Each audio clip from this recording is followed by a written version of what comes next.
Building an app is an exciting journey, but choosing the right tool can make or break your project. So, let's dive into Flutterflow vs Android Studio.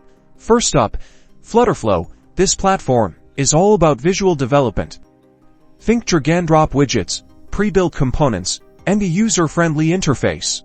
For coding, it relies on minimal custom code that makes it fantastic for rapid prototyping and quick app creation, perfect for entrepreneurs or those with limited coding experience. Now, Android Studio, a professional-grade AI with ultimate coding control.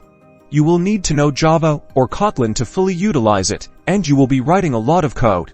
It is best suited for experienced developers who need complete control over every aspect of their app, which will give you more control on the apps. Let's talk coding requirements. Flutterflow shines with its low-code approach, ideal if you're not a coding expert.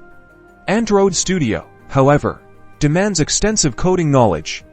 So, ask yourself, how comfortable are you with writing code? Design flexibility is next on the list. Android Studio offers unmatched customization. You can tweak every pixel and create intricate animations. You're only limited by your skills. Flutterflow provides great design options through its pre-built templates and customizable widgets. You may feel limited if you want total control. Finally, development speed. Flutterflow excels here, letting you build apps much faster due to its visual nature. Android Studio projects generally take longer to develop due to the coding involved, so Flutterflow is great for speed and ease, especially if you're not a coding whiz. Android Studio offers unparalleled control and customization, but it requires significant coding expertise and time. Choose wisely, and happy app building.